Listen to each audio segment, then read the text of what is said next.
Só uma breve introdução. Como dizia agora o Vítor Nogueira, de facto, uma das ideias que a Amnistia tem defendido tem sido a monitorização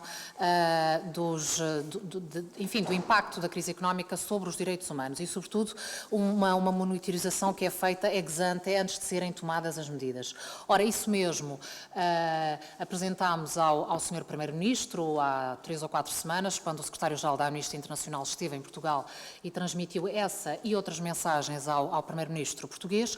Portugal é, de facto, um país, doutora Virgínia Braz Gomes, obrigada por estar connosco, bom dia, é um país que é signatário do Pacto Internacional dos Direitos Económicos, Sociais e Culturais, também ratificou há cerca de um ano, pouco mais, um outro protocolo facultativo que facilita, de certa forma, a concretização desses direitos e, portanto, tem obrigações nesta matéria. Certo? Certo.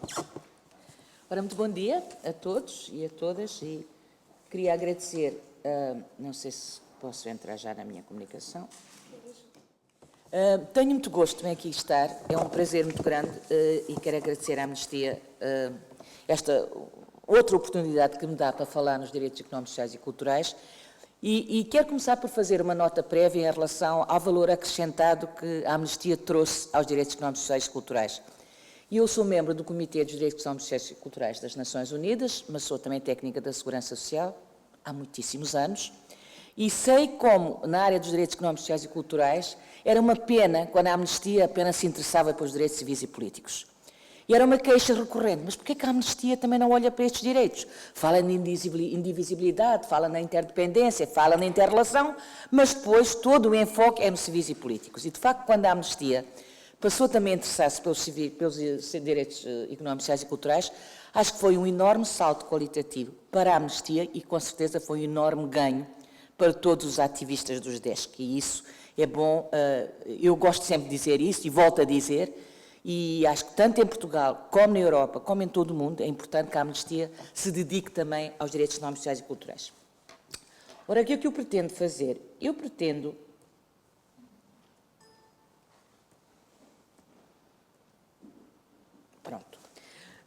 o que eu queria fazer era um bocado a história desta questão da crise.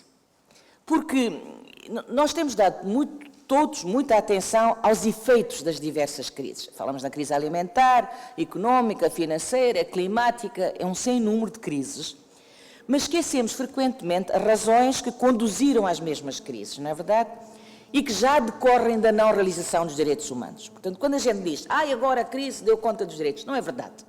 Nós chegamos à situação de crise porque, de facto, já havia uma crescente desigualdade social e económica em várias áreas urbanas e várias áreas suburbanas e havia, sobretudo, pessoas, famílias e grupos que, mesmo em tempos de crescimento económico, não tinham acesso aos recursos e eram excluídos do usufruto dos benefícios do crescimento económico. Por isso, quando a gente diz, não foi por acaso, nem surgiu do nada a crise foi, no fundo, o processo desencadeou todo este processo de desigualdade crescente, do qual tanto o Dr. Vítor Nogueira como o professor Paes Ferreira já falaram, desembocou nestas várias crises. Pronto, para vos falar apenas de alguns exemplos das crises que já se vinham desenrolando. Por exemplo, a crise alimentar. Continua a afetar tão negativamente o direito à alimentação, bem como outros direitos humanos, de mais de 100 milhões de pessoas. Mas não é de hoje. Portanto, estas questões da subnutrição, da má nutrição, da insegurança alimentar, já se vem desenhando há muitos anos e desembocaram numa crise alimentar. Sabemos que a crise económica e financeira, não consigo fazer funcionar, mas entretanto vou ler, já empurrou mais de 1 milhão de pessoas para o desemprego, para a exclusão e para a pobreza.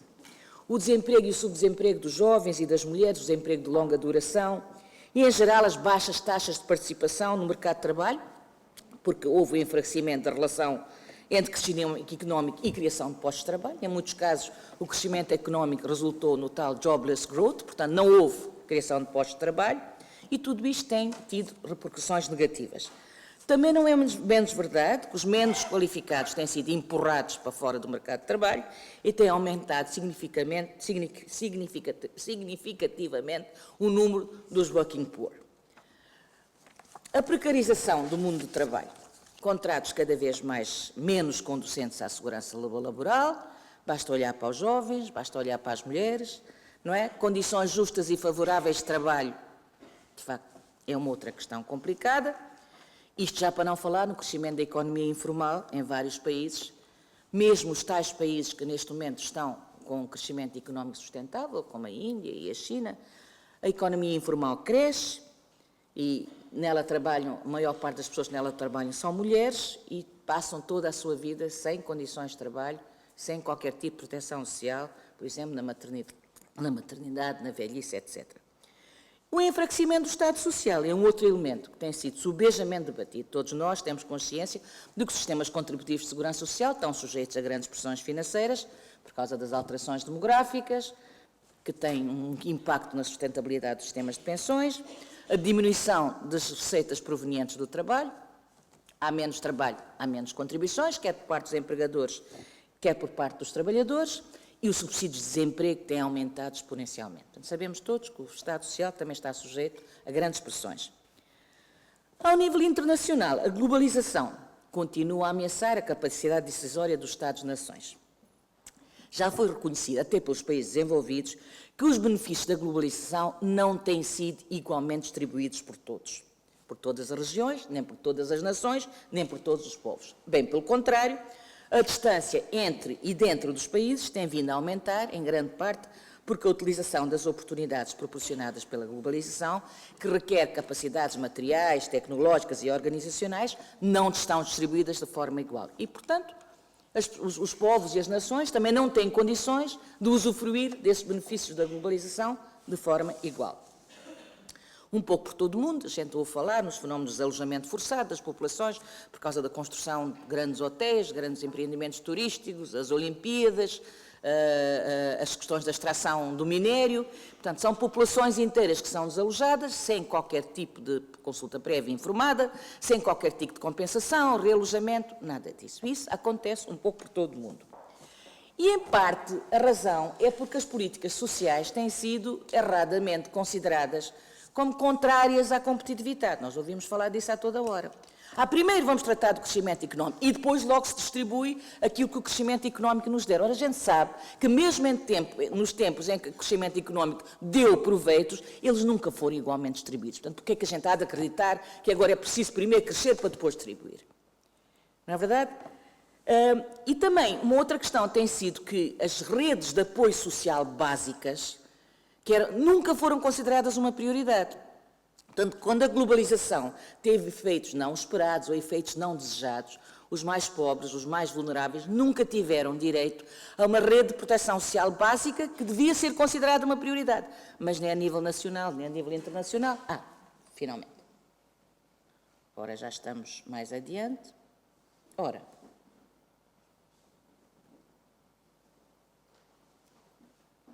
portanto, já falamos nisto e estamos a falar na globalização. Eu tenho aqui esta citação de um relatório de 2004, mas considero que é um relatório, de facto, muitíssimo interessante relativamente à globalização, chama-se A Fair Globalization, Creating Opportunities for All, e diz isto: na perspectiva da grande maioria de homens e mulheres em todo o mundo, a globalização não correspondeu aos seus anseios mais simples. Trabalho decente, subsistência e um futuro melhor para os seus filhos. No fundo, era isto que as pessoas queriam da globalização, mas não foi isto que a globalização lhes deu. Ora bem, então o que é que eu acrescentaria numa perspectiva de direitos humanos, relativamente a todas estas dificuldades e todas estas limitações?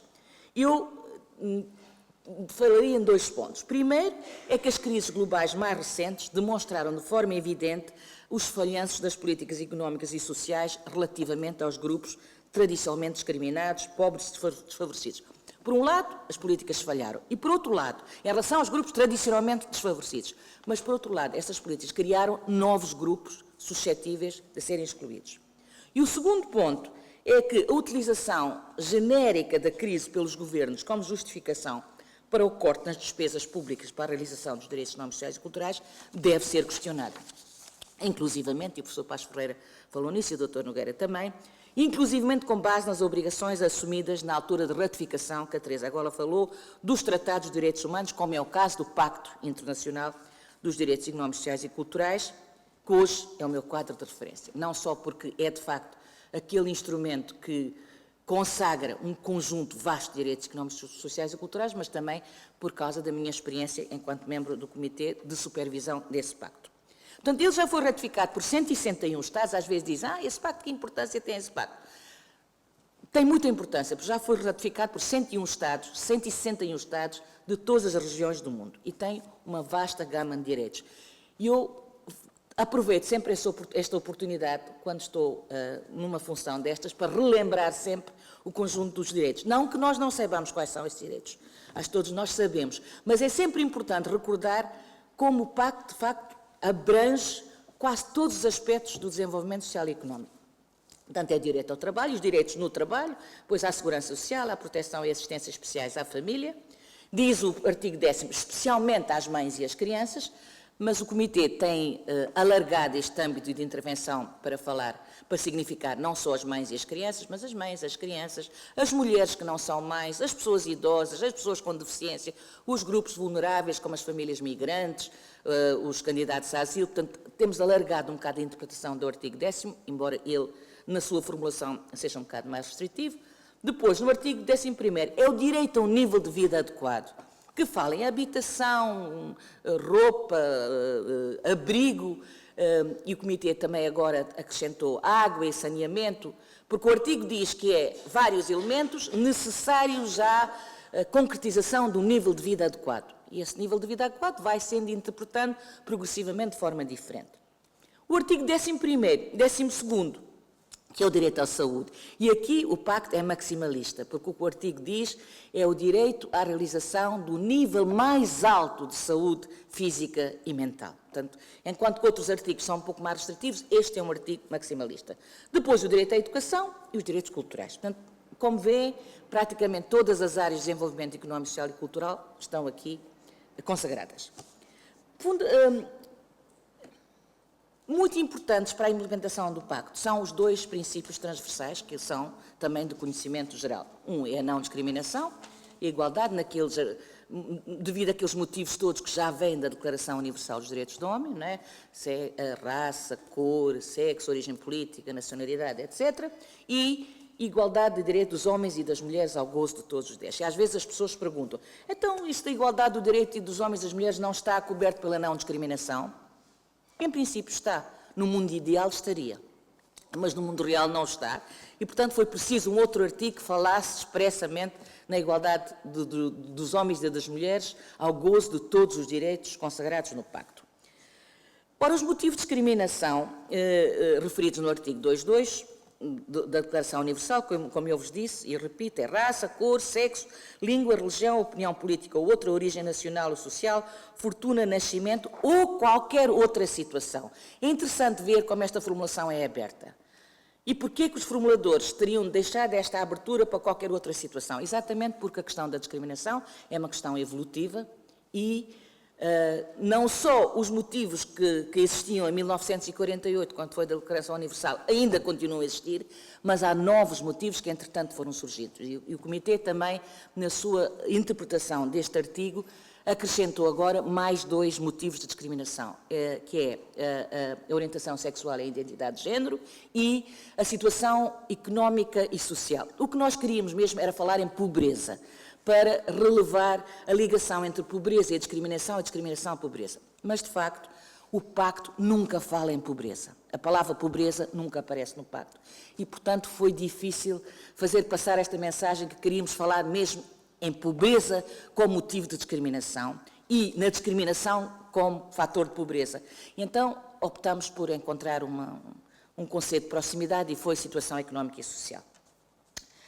Bem, das mulheres e dos homens já falamos.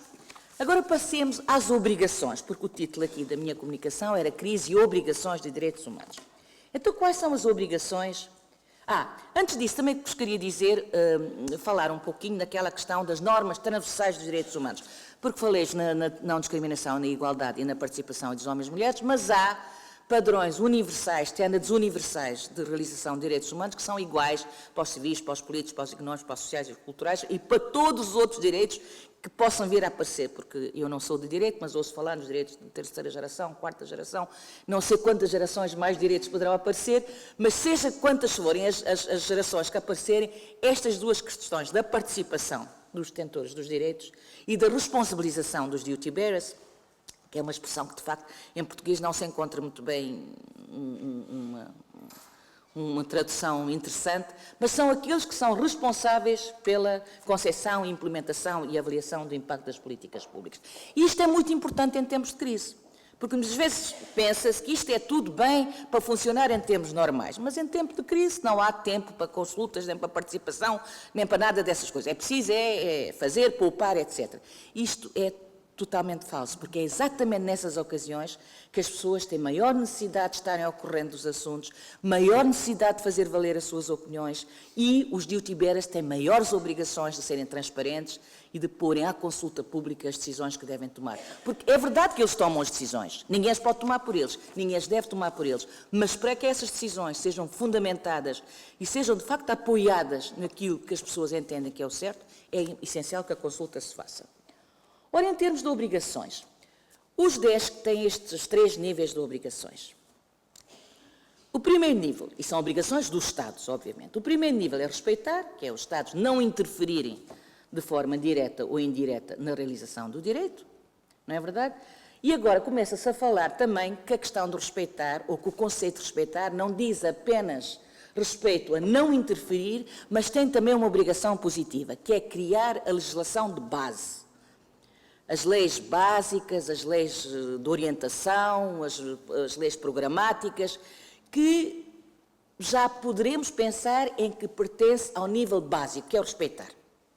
Mas isto é uma discussão que ainda vai levar algum tempo. Eu, pessoalmente, sou da opinião que respeitar não é só uma obrigação negativa. Respeitar também tem uma obrigação positiva. E acho que a criação do quadro básico legislativo também compete ao respeitar. Mas isto, a ver, vamos.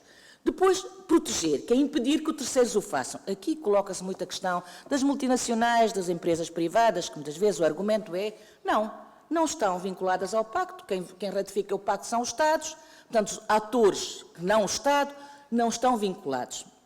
Não é bem assim, já há muita produção científica sobre as obrigações dos Estados, já há muito conhecimento sobre isso. Há, inclusivamente, um grupo de trabalho sobre as empresas privadas e os direitos humanos. Houve um senhor americano, um professor Ruggie, que fez também um enquadramento para as obrigações das empresas privadas, mas não é isso que nos preocupa hoje. O que nos preocupa hoje é que os Estados têm a obrigação de proteger contra os terceiros.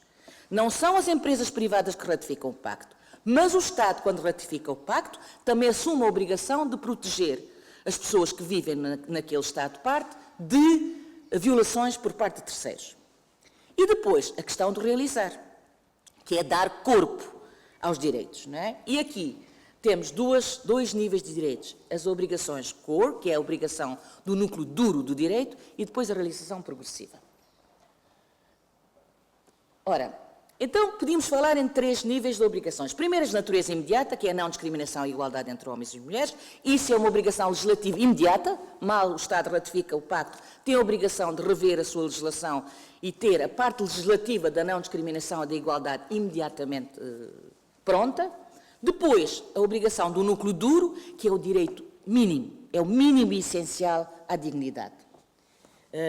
E aqui também cabe esta questão de não tomar medidas regressivas, sobretudo quando estamos a falar na regressão do núcleo duro do direito.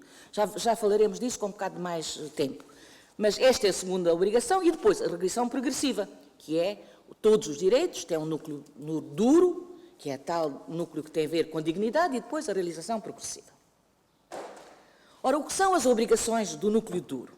É esta questão dos direitos, dos níveis mínimos, essenciais, não é? E sem esta obrigação, então ratificar este pacto não serviria de nada. Se todos estes direitos fossem apenas de realização progressiva, então ratificar este instrumento não significaria nada. Entre as obrigações core está a adoção de um plano de ação, em que o Estado possa ser responsabilizado pela implementação daquele direito e o acesso à justiça. Portanto, acesso a soluções judiciais ou de outra natureza, quando a pessoa sente que o seu direito foi violado. Isto são aquelas que são consideradas as obrigações core. Depois, temos a obrigação de realização progressiva. Isto, o próprio Pacto tem um artigo que diz aquilo que aqui está dito, portanto, que é a utilização do máximo dos recursos disponíveis para assegurar progressivamente o pleno exercício dos direitos. Então, o máximo de recursos disponíveis, como aqui diz também, não é só o Estado parte de per si, mas é também recorrendo à assistência e cooperação internacionais. Ora, essa questão agora com a crise também está muito complicada, porque os países doadores e os países que todos esta meta acordada a nível internacional de 0,7% do PIB, do Produto Nacional Bruto, não estão a cumprir, a maior parte dos países, portanto, muitos países diminuíram, outros pararam no estádio onde estavam, e essa questão, para o futuro, não sei como vai evoluir, porque os países desenvolvidos levantam a questão, colocam a questão da sua própria crise nos seus Estados e, portanto, não terem essa disponibilidade, mas esta questão da assistência internacional está muito ligada ao Pacto, porque o Pacto tem, de facto, este artigo que obriga, no fundo, os Estados que precisam a pedir e os Estados que podem a dar. Bom, então a crise, não é? O que é que isto, em que medida é que o Pacto, como é que a crise e o Pacto se coadunam ou não se coadunam? Vamos ver o próprio Pacto, o que é que diz em termos de limitações. O Pacto diz, nas limitações, o seu artigo 4º é isto. As limitações têm de ter expressão legal e serão aceitas apenas na medida em que forem compatíveis com a natureza destes direitos e tenham como único objetivo a promoção de bem-estar geral numa sociedade democrática. Isto tem alguma coisa a ver com a crise? Tem? Não tem. Daqui não vem nenhum consolo para os Estados relativamente à crise. Portanto, as obrigações do núcleo duro do direito mantêm-se? Claro que se mantém. Se tem a ver com o mínimo, se tem a ver com o nível essencial do direito, então não se pode baixar esse nível, porque então não se garantiria um nível mínimo e abaixo disso não há dignidade. Portanto, em relação ao núcleo duro dos direitos, também o Pacto não tem qualquer capacidade, os Estados não têm qualquer capacidade de diminuir esse nível mínimo. Então, em relação à realização progressiva, aqui sim, aqui poderão os Estados adequar os esforços de acordo com os recursos disponíveis, mas tal adequação não pode ser feita de qualquer maneira, deverá ter alguns critérios. E os critérios são estes. A disponibilidade de recursos é uma condição importante, mas por si só não altera a urgência da obrigação. Portanto, os Estados não podem dizer, não tenho condições, não faço nada. Portanto, a falta de recursos não pode justificar a inação. Dentro daquilo que é possível, todas as medidas devem ter em consideração prioritária as situações dos mais desfavorecidos. E este terceiro ponto, que é muito importante e que normalmente os Estados não têm em conta, que é, quando fazem os seus orçamentos, terem em conta a realização dos direitos económicos, sociais e culturais. Não me parece que isto seja verdade, nem aqui, nem em qualquer outro Estado, para vos dizer a verdade, da minha experiência do Comitê e de tantos Estados que nós temos considerado em matéria de diálogo, de facto, esta questão da afetação das verbas, na altura em que se faz os orçamentos, os instrumentos internacionais pouca nenhuma importância têm. Ora bem, na relação com os Estados, quando é do diálogo, o Comitê, sim senhor, faz recomendações. Se vocês forem ver a última sessão de maio, nós tivemos o diálogo com 10 Estados de várias regiões do mundo. Tivemos a China, tivemos o Mónaco, por exemplo, enfim, cujas dificuldades são bem menores que as da China, como poderão imaginar. Em relação ao Mónaco, a gente tem que procurar as dificuldades assim de fininho, enquanto que a China podíamos estar ali 2 ou 3 dias, porque a China, Hong Kong e Macau, e ainda teríamos tempo para mais diálogo. Tivemos a Indonésia, tivemos o Uzbequistão, portanto, um conjunto de países. E se forem ver, quase todos eles, não, todos eles têm recomendações relativas ao corte das despesas, ao corte financeiro nas despesas públicas para os DESC. Mas isto é uma questão que tem a ver com a relação, com o papel do Comitê de monitorização da implementação do pacto. Mas nós temos agora o protocolo facultativo, de que a Teresa falou, que entrou em vigor no ano passado, foi ratificado já por quase 14 Estados, entre os quais Portugal. A Bélgica ratificou agora, em maio.